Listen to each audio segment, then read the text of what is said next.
welcome to Bitstorm, a comedy game design podcast by two guys who know nothing about comedy nor game design.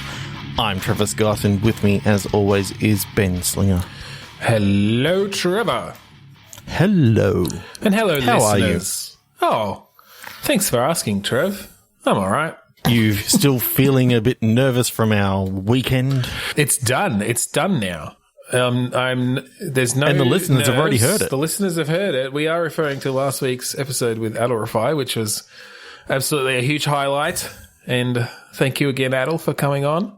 And I thought it came out okay. Yes, I haven't heard it yet because as of recording, we haven't edited it yet. I was just keeping it going. This is coming out in 2 weeks. All right. So I think we're going to jump into some games. The first one being Click Picture. And this is a game where one of us takes a random weird stock photo that we found online. Hopefully we don't get too many doubles anymore because we've made our way through a lot of them. And we are going to paste it into our Discord chat, see what this image is, and we will turn that image into a video game design. So, Trevor, do you want to do the honors? Kaplow. Oh, that's an interesting angle. Okay. Oh, I don't know what sort of lens they've got on this, but I feel like it's got almost like a fisheye lens sort of thing. Yeah. So we have a man with sort of long, silvery blonde, kind of nearly shoulder length hair or chin length hair, with a very determined sort of angry look on his face, holding a banana like a gun and pointing it almost directly into the center of the shot. He's wearing a very nice kind of grey suit with a blue power tie. He's got his thumb sort of looking like he's going to pull the hammer back. So I think this banana's loaded. I think it's loaded. He's getting ready to pull it back. Yeah. So is this a game where fruit is actually legitimately weapons? Yeah, weaponized fruit. I'm getting almost a weird. He feels British to me for some reason. And he does. So I'm sort of getting a James Bondish vibe. That maybe this is a new James Bond. Ooh, I'm liking the fact that Q has actually weaponized all this fruit. Yeah, it could be Q's initiative. He's basically like, well, Bond, we've had to retire the Walther PPK because we lost sponsorship with the Walther group.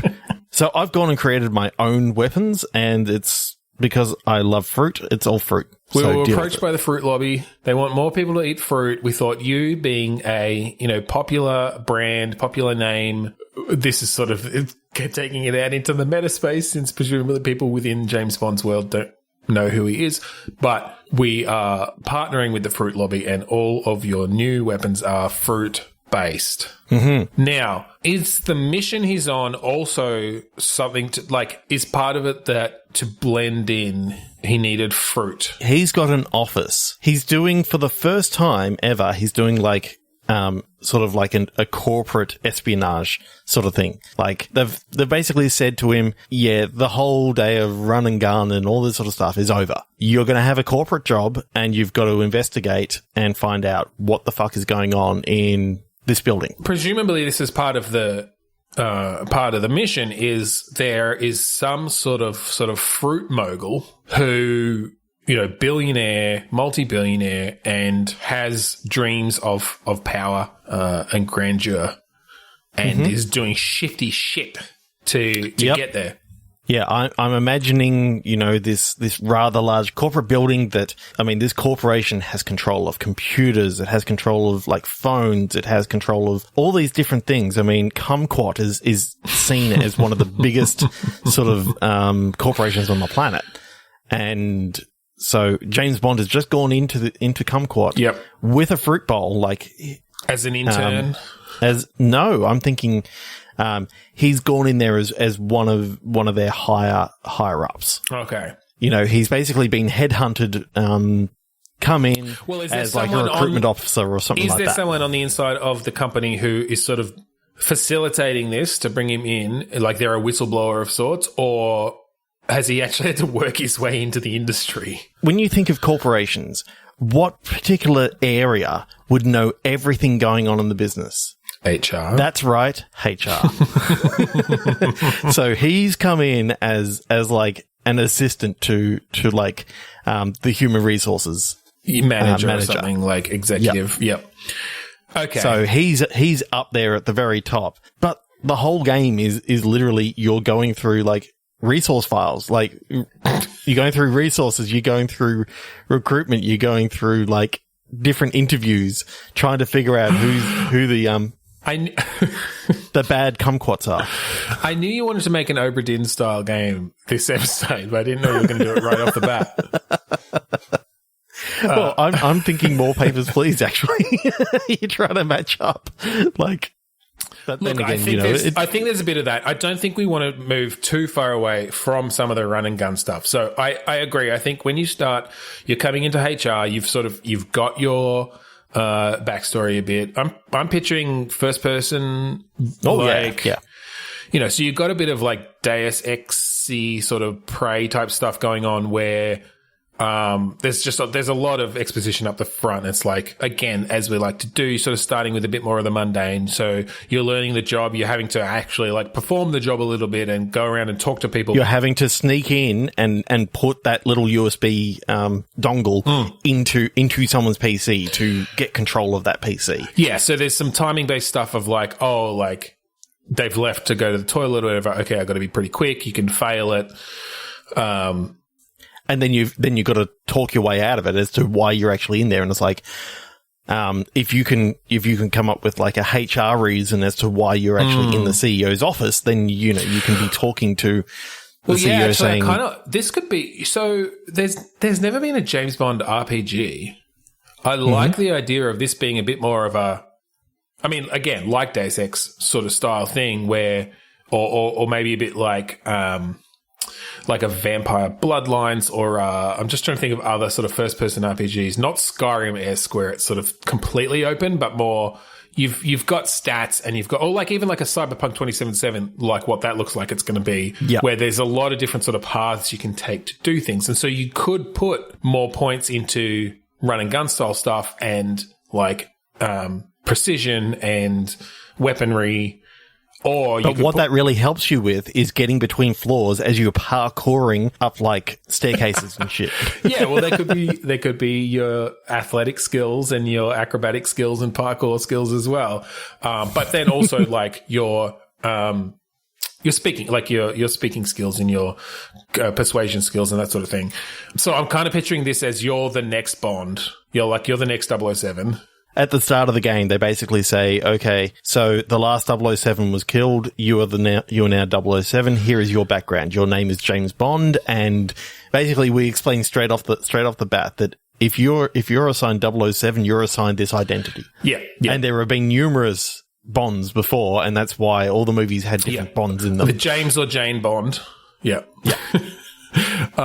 Because again, like I like this idea of it. Yeah, you're playing James Bond or Jane Bond, but you get to craft this particular Bond in the way you want, and then you've got this very interesting corporate espionage story with the Roaring 20s of the Roaring 2020s. Yeah, absolutely. And we still bring in some of the fruit-based weaponry, which, because, you're in this funky corporate office, people carrying around a banana in their pocket all the time are not going to go be too out of place, because it's just like, it's my snack. It's my morning snack. Oh, I'm now seeing that, if you need to be able to eavesdrop on a meeting, you can do it in one of like 3 different ways. One, you can sweet talk your way into the meeting itself and just be in there. Yeah. And just be in there. You need a HR representative in this meeting. You can wiretap, or 3, you can mirror's edge it and literally be on the outside of the building, as a window washer with like stethoscope, up against the window as you're washing it. So as I said, the 4th quarter numbers are. Hang on, why does that window washer have a stethoscope? What's going on? And why does he look like? Why does he look like HR manager's Jimmy, assistant? our new HR manager's assistant? That's a bit unusual. No, but I like that idea a lot, and I know we could have gone ridiculous on the fruit thing, and he or she will definitely have an apple grenade or a fucking pineapple caltrops or whatever, but I stuff. I actually really just like the idea of the Bond RPG. I think one thing that Q didn't tell you, or maybe what he did sort of tell you, is like the kumquat is the most dangerous fruit that he's actually put in the fruit bowl. Right. Basically, it's almost like a pocket black hole. Like if someone even eats it, they just sort of get sucked into this. Oh, okay. No, I like the idea that he has to have them eat it. It's not just a weapon. It's like you have to manage to get someone to eat it. And then, it basically collapses. It just sucks in all connected matter to the, like you have to get into the center of them. It's when their teeth hit the pip. Yeah. And I'm pretty sure the kumquats have a pip because I think they're like an apricot. And because this company is called Kumquat, it's not out of place to just have a kumquat because they put them in all the fruit bowls, even though nobody fucking eats them. Mm-hmm. I love it. That would be cool. I would really love a Bond RPG. Actually, that's especially when they say, the whole day of running around and traveling from place to place is sort of over and done with Bond. Yeah, don't you know we're in a global pandemic? You can't go on a train. You have to wear a mask to work. I love halfway through it, like the pandemic starts and he has to start like Zoom bombing.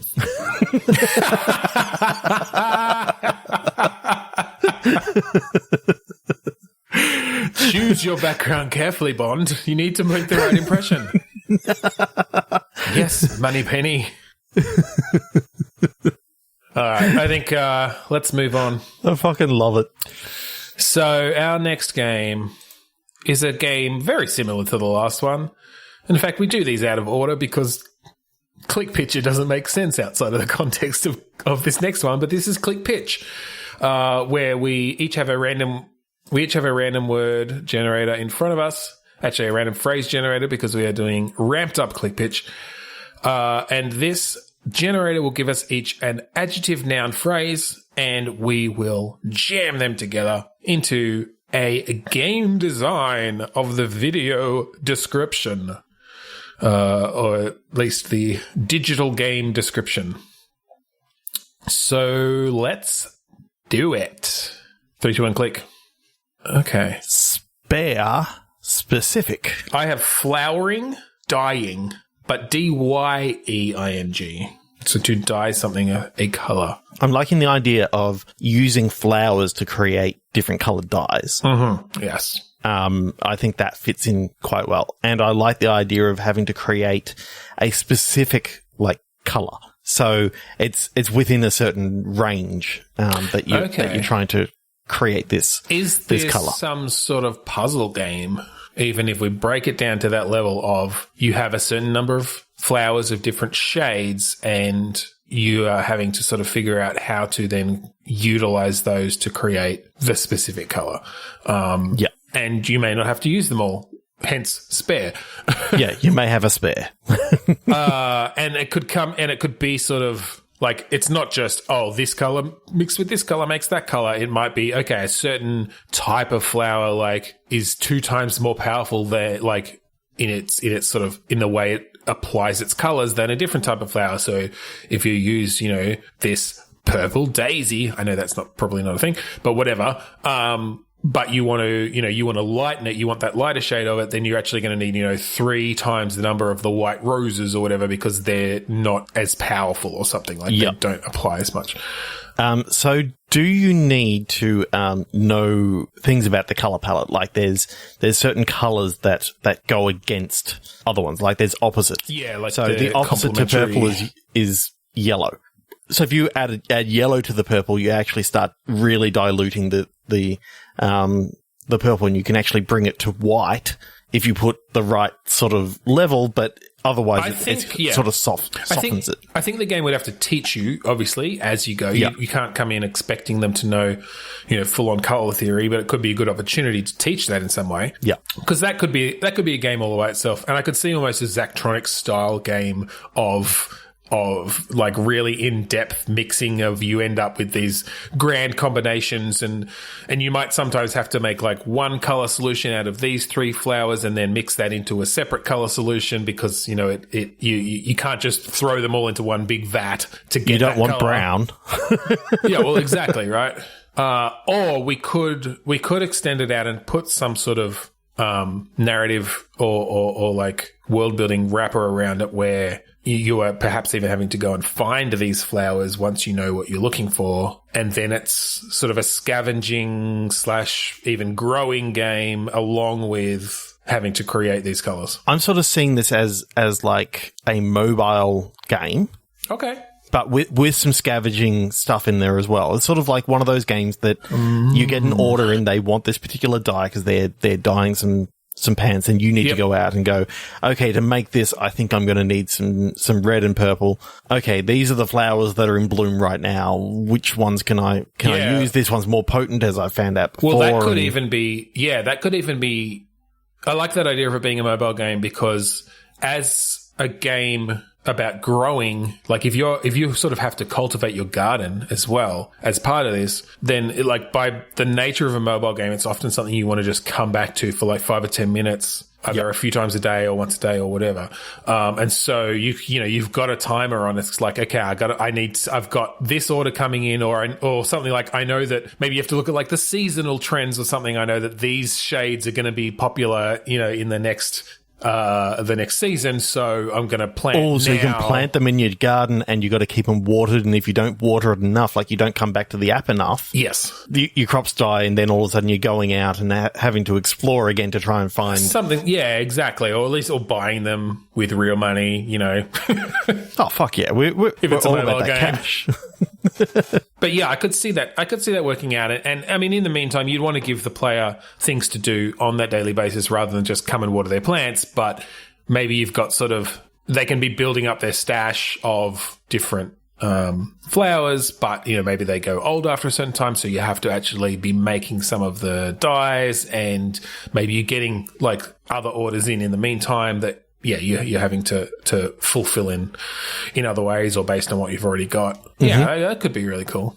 I really like how laid back it could actually be. You're sort of mixing colors together, creating these awesome concoctions, but then also taking special orders as people come to your dye shop all the time. Yeah, and they go, I really want this really pale blue, like sky blue. It's got to be really pale, and they explain exactly what they want through words, not necessarily through seeing the color and having to. No, of course, they're not giving you like a hex value or something. You're having to base it off that order, and then you get some points based on basically how close you were to the actual desired color. And unlike corporate estimates, which they value going under and not over, we have a target around where if you go a little bit over, a little bit under, it's all good. Yeah, you get close. And I think, you could even put, like a lot of these, like the match 3 games we talked about before, but you could even have some sort of ongoing narrative where, as those special orders that come in are progressing a story. Yeah, progress that story with the sort of larger orders, and then have sort of, whether they're procedurally generated or whatever, orders coming through that you can sort of fulfill in the meantime as you are growing your crops and your stash. Cultivating your dank herb. Totally. It's your side business. It's your side business. Well, that's it. You can grow weed, but it's less room for the flowers. So you might make more money that you can buy, ingredients with, but in the short term, you can plant less flowers. I'm now seeing that there's this whole way that you can go down that literally does away with all the dyes and the sort of people that start coming into your business. They start giving other orders. They're still like, or every order that comes in can actually be fulfilled with drugs if you interpret it in that way. It's like a secret side to the game. It's like, okay, they want the blue sticky icky. Okay, done. It's like, I'm looking for like this real deep purple. It's like, okay, I know that you're looking for something to chill by, so And you name this one Smoke on the Water. Yeah, exactly. So you're looking for some smoke on the water, yeah. It's a bong-specific herb. Okay, 3, 2, 1, click. Yeah. Ooh, threadbare veterinarian. Behind Macintosh. So this is the little-known story of Steve Jobs' prior occupation career as a vet. Before Kumquat. Before Kumquat. Threadbare because he didn't do very well at it, so he was always short on cash. And it's the origin story of how he got the idea. It's the side hustle that gave him the money to kickstart Mac. Yeah, exactly. So this is the alternate history of the Kumquat Macintosh, as is apparently our now in-universe version of Apple. We don't have to do that. That could be fun. No. But okay, veterinarian is interesting. I don't feel like we've done many games around that sort of occupation. No. And I'm just now, what comes into my head is behind the scenes / in the backstore of your veterinarian office, everything's running on like an old Mac. So the UI is really, really dodgy, and you're having to deal with like a breaking down system. Okay. And finding new pieces for this Mac. As you like deal with these animals that are coming in? Yeah, you're dealing with the animals, but you're also having to deal with, okay, I want to get something out of the database to find out what I've done on this animal before. Oh, I'm running out of space on the Mac and I need to put a new hard drive, or CRC error or something like that. And you just, you need to. That's an interesting diversion from what could otherwise be just a some sort of management or mini game based veterinary game. But okay, all right. I do like the idea that you could utilize some of the same mechanics that you use to operate on animals to like install things in your computer. You put that Macintosh up on your operating table and you take it apart and you're like, okay, I need to take your blood pressure. Water cooling. The first ever water cooled original Macintosh. Kumquat 2E.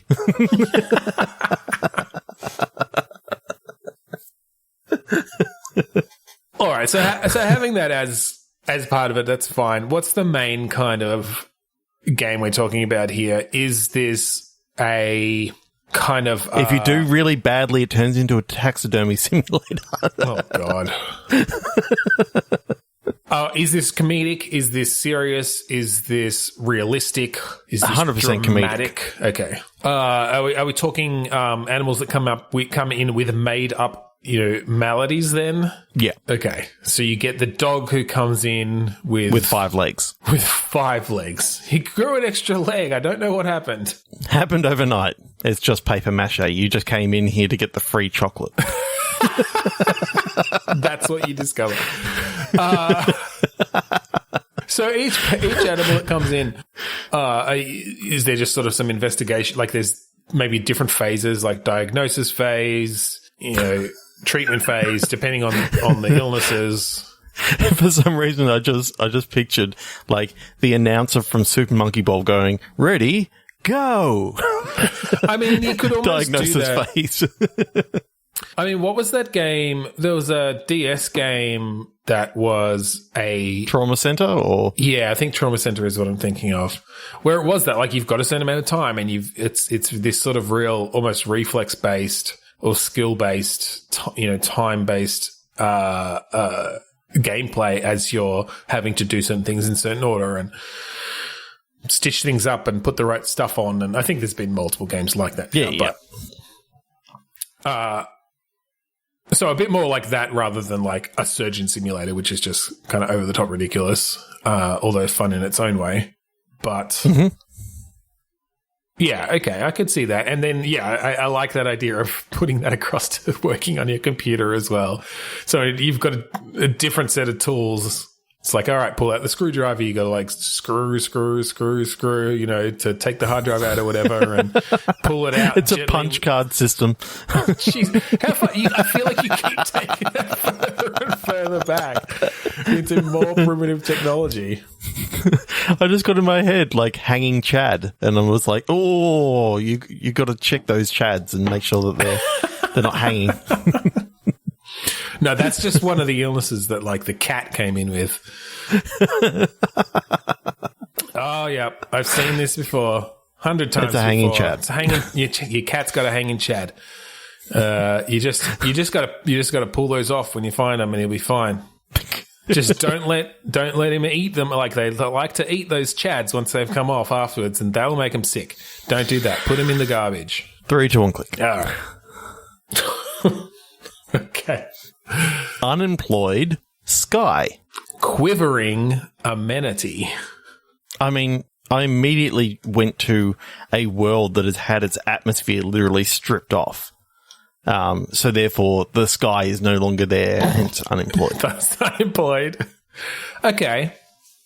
So quivering amenity, I had the idea of some sort of horror game where part of it takes place in the bathroom or toilet. Yep. But we could combine those. Yeah, I'm sort of seeing this world where all houses are basically like sealed, airtight sort of places. That one of the sort of services that come into the house is you have air provided by the government, sort of thing. Gotcha. Yeah. And so when you actually go to leave, you've got to go out through the airlock and you go out into the world. But you have to like have the world has been stripped bare because it's there's no atmosphere anymore. You've got to have radiation shielding and all this sort of stuff. Like I'm picturing, your suburb and going out into the world to do basic things is, kind of scary because that's cool. There's no air. And obviously it's really hard to actually move in this like spacesuit / radiation suit. I like that world building a lot. I do like that world building a lot where, because it's combining sort of the mundane again, like the everyday, it's a house, you live in this house and it's a regular looking suburban house. But in the meantime, there's been this cataclysmic event somehow where, there's no more atmosphere. There's no breathable air out there anymore. For some reason, the ionosphere was stripped away, and it meant that, I don't know, I feel like something would actually have to happen to gravity but I don't know, something changed maybe again, like with the radiation, where it catalyzed with the oxygen in the air or something. And so, there's now no way to replenish that in enough of a way for Earth to have a full atmosphere again. Yeah, essentially it's like what happened to Mars, where, it's still there. It's still a rocky sort of planet, but it's like it has no atmosphere because it got stripped away many years ago. And there's ideas on what could be done to terraform it and that sort of stuff. But essentially when you go out, it is just dark. It's desolate. Well, I don't know if it'd be dark necessarily. It might be bright. No, it might be bright, but it may also be like burny sort of stuff. Like there's nothing protecting you from the radiation of the sun. Absolutely. Well, and the sky, there wouldn't be blue sky, right? No, it's just pure black outside, but you can see everything. I wonder if it would be black. I wonder what you'd see. Yeah, anyway, I'm not sure. I don't know the physics around, because I think there'd still have to be some sort of atmosphere in that, like there's some gases that are still there and attracted by gravity to stick around on Earth, but it's much more sparse, and all of the oxygen was burnt away, and the trees died, so we don't have a way to replenish it. Like every forest, I think it was like everything is just rocky and bare. Yeah, it was like a 5-year event of solar radiation, solar storms and that sort of stuff. Yeah, that basically tore away the atmosphere. Okay, that's cool. And so yes, and then this is maybe 50 years later or something, where the economy and the governments and the sort of way that things are run have somewhat recovered, in the sense that they've got these fucking giant domed or underground tree farms where they're artificially growing plants or algae or whatever, right? That's that's creating oxygen that they're then pumping through, like as a service to everybody's house. And yeah, the sale of fucking high quality airlocks is through the roof. And this whole industries that have built up over these new requirements for just living in everyday life. And so, yeah, I think maybe you play a somewhat like average person in this world. Yeah, I like the idea that you have just moved out of home. Like, this is your first ever. Yeah. You've got yourself a small little house all to yourself. Your work is basically paying for this house for you to live in it. You've just moved in, and it's your first time ever being alone. So and it's I don't know what you're picturing. Things that bump in the night. I don't know what you're picturing, but there are a couple of games that I'm sort of being inspired by here from a gameplay perspective, and they're not super well known ones, so I don't know if you've played them. There was one in the recent Steam, like when they had all the demos and stuff up, called Mr. Prepper, which is like a doomsday prepper. No. A weird satirical doomsday prepper sort of management game where you play this guy in his house and you have to like use resources from around the house. You can break them down, you can build things, and then you're like building your bunker underground. But you have to like keep it hidden from when the inspector comes over to like see stuff. Anyway, it's like side-on view where you're sort of seeing the cutaway of your house and you're sort of building bunkers and stuff underneath. The other one, and I think this is on your Steam library, so maybe you have played it, but I think it came in a bundle, is Barrow Trauma. Yeah, I just got that, and that came in last month's Humble bundle. Okay. So no, I haven't played it yet. I gave it a brief go yesterday. It's in early access, but in that one, it's again that sort of side-on cutaway view, but you're in a submarine or in a submarine base, and again, it's very much this sort of crafting, interacting with the different things around you and like powering things up, and you've got all your different machines and stuff. So I was almost picturing that in this game, not quite as, I mean, we're talking about having the horror thing come in, but I think initially just like, oh, you get to kind of set up this house in a way, and you see the oxygen pipes coming in, right? And you see your airlock there, and you have to, make sure they're maintained or whatever, like, or you have, if the wear and tear on that one goes, you have to call the fucking airlock repairman. And again, you've kind of got that day-to-day stuff going on. And then we start bringing in some of the, Yeah. I personally am wanting this to be like a first person sort of thing. Like, it can be minimalistic. Yeah. But I know there's something about the first person view of this house that, it's kind of like normal and mundane. And then when you head through the airlock, just seeing that outside desolation for the first time would be kind of awkward, because I think, not just awkward, but also awe-inspiring sort of. In a bad way, but definitely still awe. Yeah, look, I get that. Awful. Especially because I think there's another thing that you haven't realized the whole time. All the windows that you actually have are actually just LCD screens showing green and happiness outside. Yeah, they're like augmented reality style thing. So it looks like it's actually, the perspective shifts with you, but yeah, essentially you're looking outside, but it's using like eye tracking sort of stuff that you can start to notice later on. Well, actually, okay, all right. So that's fine. Throw away my side-on idea. I do like the idea of some of that stuff. I think you could do it. I'm loving your doomsday prepping thing. I just want it in a 3D environment. Yeah. I think you've still got those aspects. What I was thinking though, I like the idea, particularly if we're going down the horror route, is you realize, these are these LCD things. The way you initially realize that is that because of course, if the LCD screen doesn't track your eyes properly, or it decides that something else is where your head is, then to you that's going to look all fucked up. Right? Because it's for someone else's perspective then, and it's going to look all skewed and weird. And so I can see, for one, maybe just bringing that in a normal situation, and that's where you sort of figure it out. Maybe you have someone over and it like, oh yeah, the LCD windows can't figure out, like it keeps flicking back and forth between who it's trying to provide a perspective for. But then later on, it starts doing that when nobody's there. Exactly. Yeah. I just got that thought, and I'm like, I had that image of, I don't know whether you've seen the movie Hush where there's a deaf girl in like the woods sort of thing. She's out there writing a book and all this sort of stuff. Yep. And there's someone who actually comes to her place and manages to sneak inside. And while she's on like a video call with her sister, she goes, "Who's that guy behind you?" Oh shit. And it's like, Jesus Christ. And when she turns around, the guy's gone already, like, because she doesn't believe her at first. Yeah, look, that's similar. That happens in,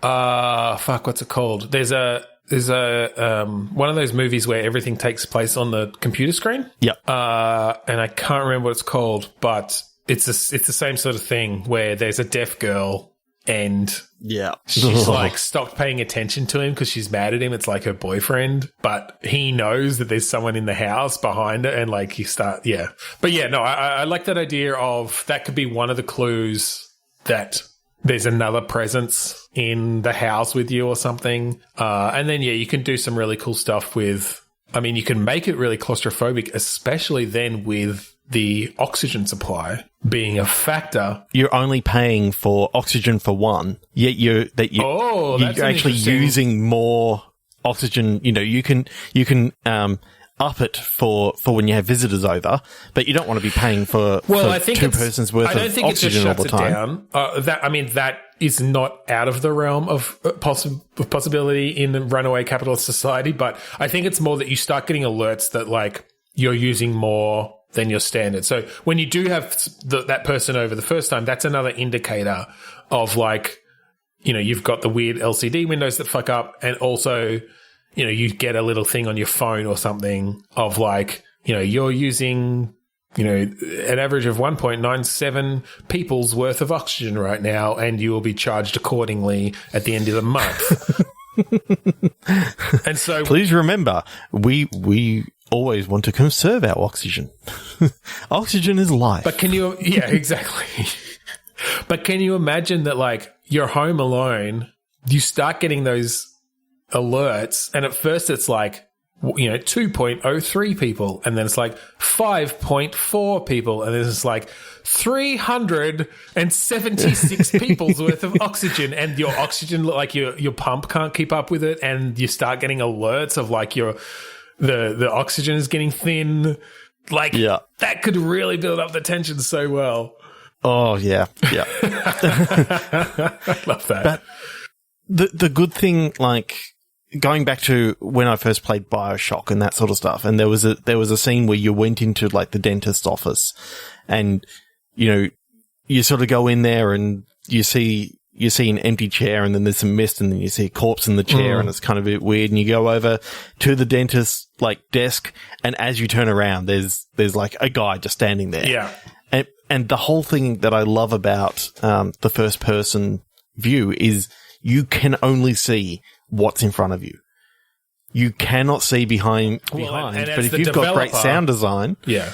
Well, and as the developer, you know what they're seeing, right? Yeah. As well. Yeah. And that's when the idea of hearing something behind you and not wanting to look. Like, yeah, we've explored that a few times, and that's definitely a powerful idea in a game. Like, it's now bringing me back to the first time I ever tried VR, which was on a Oculus Developer Kit 1. Yep. So this is before they had, you know, this was only the three degrees of freedom. You only really tracked, you know, turning your head basically. Positional tracking, yeah. Yep. So anyway, I tried it out at a friend's place, and he had a horror game that basically it was sort of like just an original demo that you're walking up in the middle of these dark woods up to this house, and then you'd make it all the way through the house, but it was when you got outside again that basically you'd hear something behind you. Mm-hmm. The only way that I could actually continue playing this game is to never look behind me where I heard something behind me. I just kept on going forward, and I got out of it, and he goes, how'd you do that? Like, everyone else has gotten shit scared, and, you know, it's turned around. It's like, what I can't see can't scare me. Like, it was one of those things of like, our game, we're going to prove that wrong, because you are going to be shit scared, and we're never going to show the bad guy. No, I don't know if we'll never show them, but I do love the idea of all these external indicators of these presences. Yeah. And I'm picturing, because I can really see the arc of this, because you demonstrate to the player early on about like going out of the airlock in your pressurized suit with oxygen and, you know, blah, blah, blah. And then by the end, you're having to wear that oxygen suit around the inside of your house because they've like overpowered the oxygen reserves. Like it's all getting sucked out. Your fucking pump's broken or whatever. And so, yeah, like all the lights are out. So the final moments of this game are just you're breathing your heartbeat in this pressurized suit. All you've got is like the light on it or whatever, or like a flashlight or something. Oh, I'm just loving this house. I'm loving this red warning light just lighting up loading up the room. Just a little like pulsing light, and it's just pulsing every second. Yeah. But basically, you're getting 1 second view in red of the whole. Oh, God, that's after your actual like flashlight batteries run out too. That's all you've got left.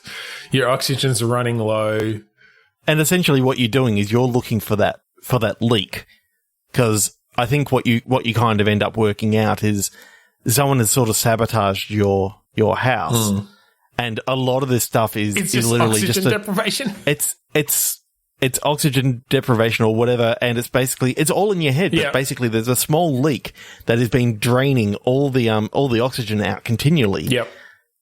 And it's just gotten bigger and bigger and bigger, and finally you see in the bathroom, like there's this tiny little hole in like the LCD sort of screen, and there's basically everything, all the air's going through that one little hole. You turn on the hot water, and you see the steam like start getting sucked towards that hole. That's how you eventually find it.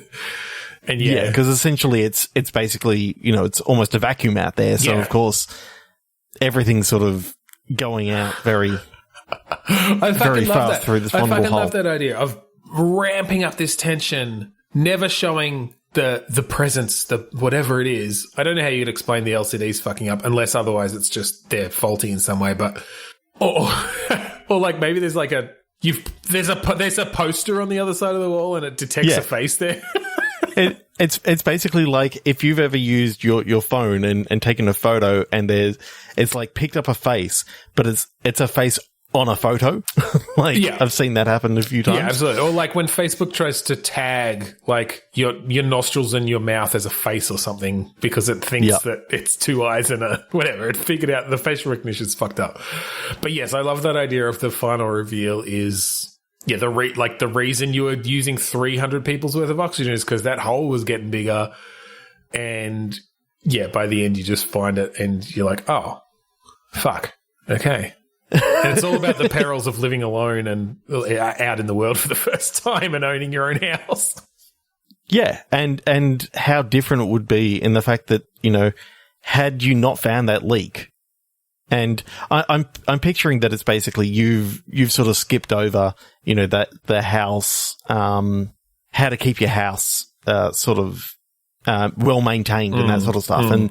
And these are things that you should actually do, but I'm picturing that the majority of people, when they go out, they think, oh, I can make an IKEA flat pack without reading the instructions, and you finish it with like 4 screws remaining. And yeah, exactly. Yeah, it's just a maintenance issue. The moral of the story is maintain your house well. Yeah. All right. There's just so much that you could do just within the psyche of the person, and basically the sounds that you're hearing are either the house settling, or like oxygen it's stuff rushing moving around in the bathroom. Yeah. All right, I love that. So you want like penciled infestation, governing beard. Something to do with beard lice, then. Well, before your words, penciled infestation made me think of some sort of like somehow you're creating creatures by drawing them, whether that's mechanic or something within the world or whatever. Governing beard. Was it governing or governed? Governing. I mean, is it just that like the president has a huge beard? Yeah, I'm sort of thinking, rather than being, the White House sort of thing, I'm thinking this is more like local. And I'm getting a colonial feel of like this old table. and it's been made and all this sort of stuff. But inside the table is like a whole heap of termites. Mm-hmm. Basically, they're living in a colony that is this table used to actually be their home tree sort of thing, and so they've built like their colony all the way through this table. Are you playing as the termites? I think so. I think you're one of the termites. That's the government. And you're hearing you're hearing this leader of a local government. Yeah, like the mayor or the governor or something. Yeah, and you're sort of applying some of the things that are actually being talked about are also happening in this ant colony. And so I almost get this idea of like the termite colony are thinking that this is God, that is telling them how to actually run their it's just like area. It's just like this intricate table at the like campaign office of this governor or something. Yeah. Or like the office of the governor or something. Okay. I'm trying to picture I like that idea. I'm trying to picture the moment to moment gameplay and how that plays out. Is it somewhat narrative and you've got sort of characters as such of like the leader of the colony or the queen termite or whatever? I mean, termite colonies are presumably a monarchy. Is it that you're trying to like become a different form of government, overthrow the queen? For too long, the queen has been telling us what to do, what to eat. Just because she's all of our mum, she's the mother to all of us, doesn't mean she can tell us how to run this colony. We need elected representation.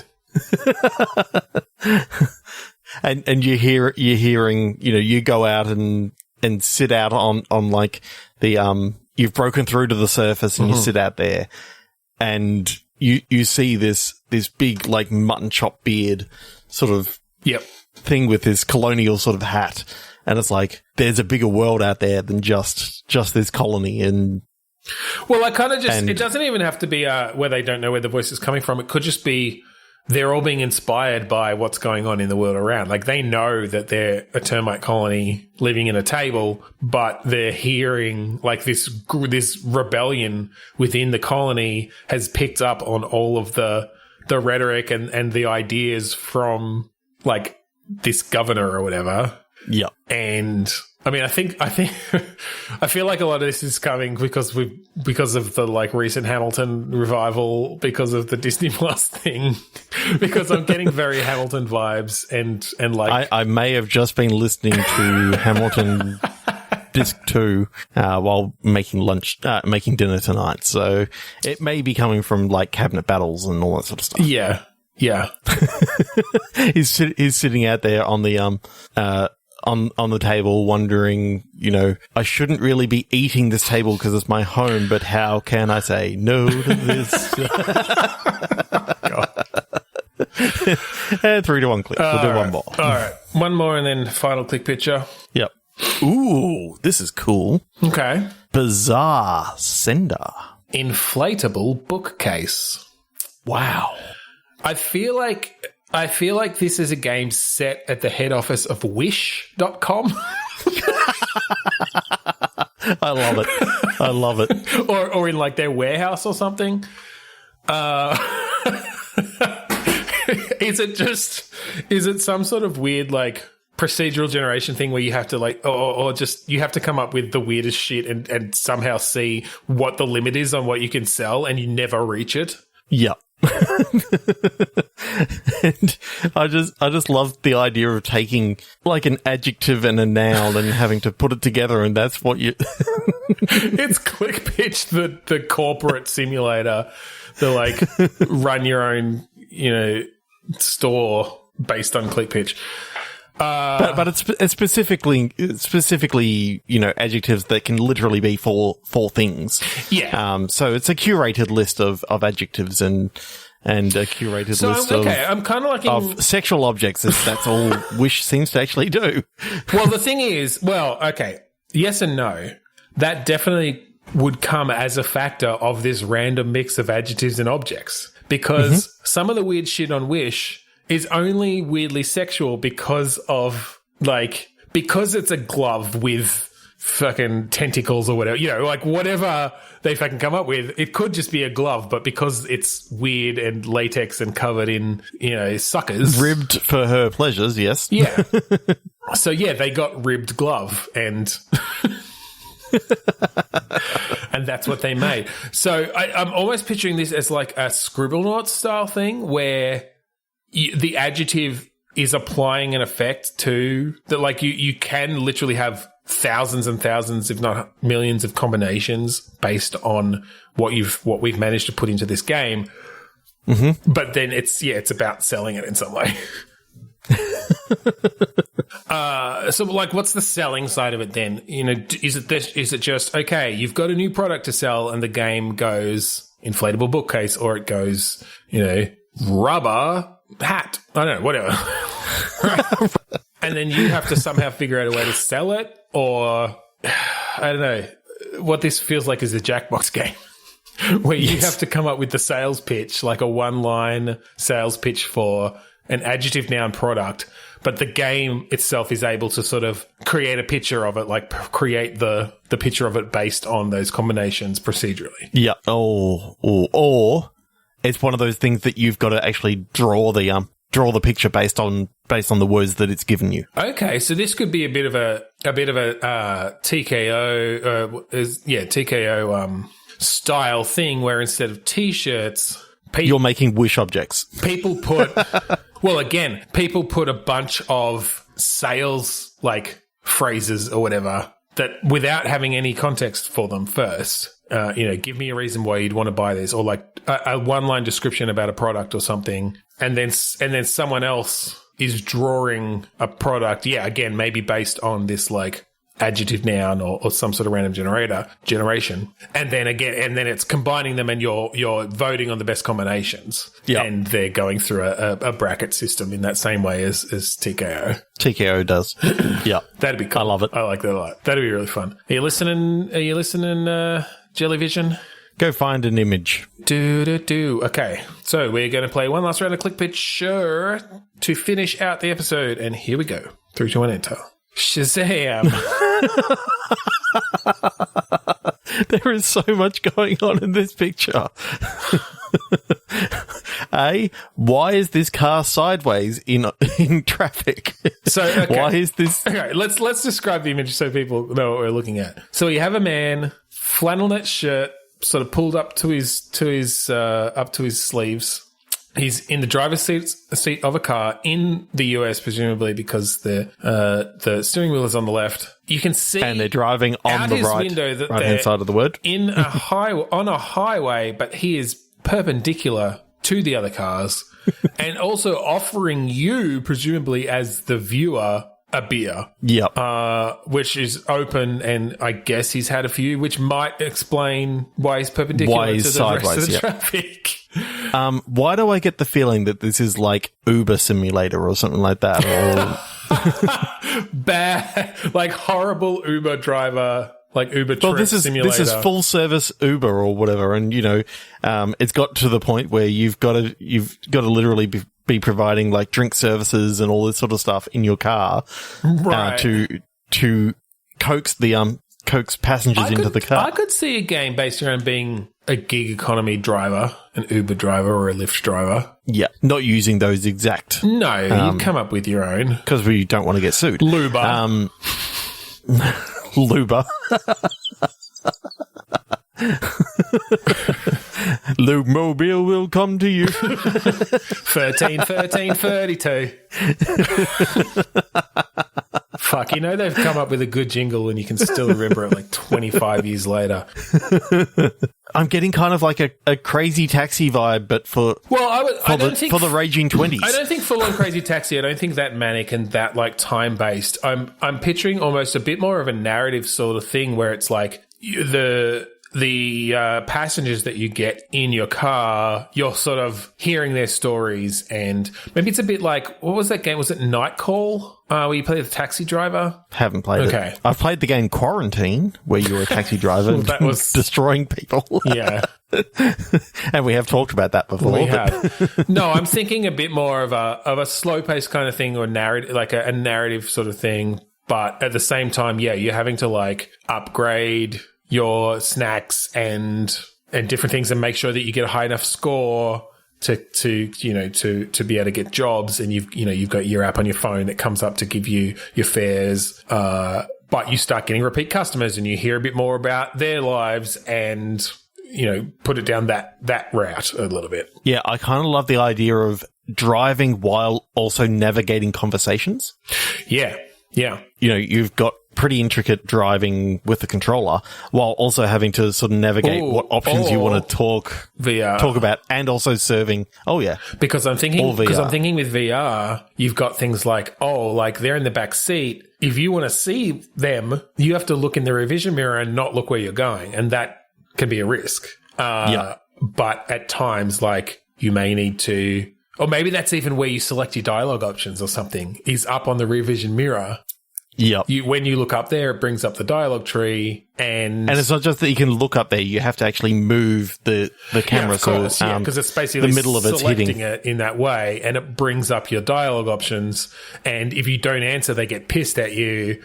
I love that the dialogue options are literally, the top, the bottom, the left, and the right, sort of like the typical Telltale options that you've got your 4 options that you got to choose, but you have to look in that quadrant of the rear view mirror to be able to select it. Yeah, perhaps either that or the sort of Mass Effect style thing where when you look up there, your control, like your thumbsticks on your controls now select that, but you literally can't, like, I guess I don't know what your thumbstick would be doing otherwise, because you're presumably driving with your actual hands in VR, but I think the main thing is that you're looking away from the road to have to participate in this. But I love the idea that, they ask for like, a packet of chips or whatever, and you got to reach over to the, glove box and open it up and rummage around, try to find the packet of chips that they want, and then they want a cold beer. They drop their fucking water bottle or something and rolls under your seat. You gotta like duck down and get it from the floor. Swerve around the pedestrian as once you get back up and can see where you're going.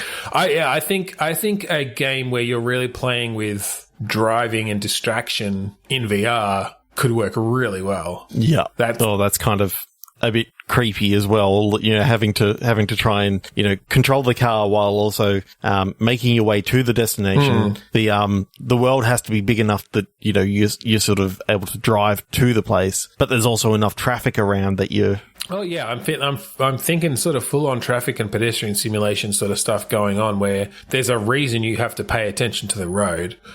And given that we've actually tried making something like this, in the fact that we had pedestrians walking around and all that sort of stuff. Yeah. Oh no, it was incredibly hard to actually get that working.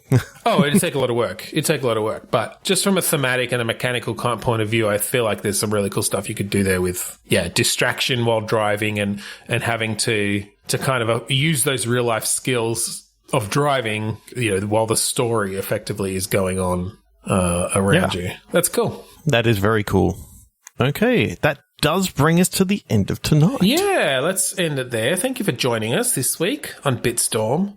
If you want to find us online, you can go to podchaser.com/Bitstorm. All of our previous episodes are up there. Definitely, if you're joining us for the first time this week, go and check out last week's episode, as we said, with our very special guest Adolrify of Hello from the Magic Tavern and Hey Riddle Riddle and, big Chicago improviser. We had a hell of a lot of fun, but also go back further and see all our previous ones. We've had a lot of guests on over the years and made up a bunch of fun games. We are also part of the 8-Bit Collective, and this is a group of podcasters making podcasts, funnily enough, around pop culture, video games, role-playing games. There's some actual play stuff. It's really fun. Go to 8bit.net and check out some of those fantastic podcasts. Check out the Australasian Gaming Podcast for all your Australasian Gaming Podcast needs. Just look for the Australasian Gaming Podcast Network on Facebook and at AGP Network on Twitter. And we'd also like to thank the wonderful guys over at Kuradust for the use of the song Map Defines Off the Album Containment Failure. That's right. So thank you again for joining us this week on Bitstorm. I'm Ben Slinger. I'm Trevor Scott. And I'm running out of oxygen.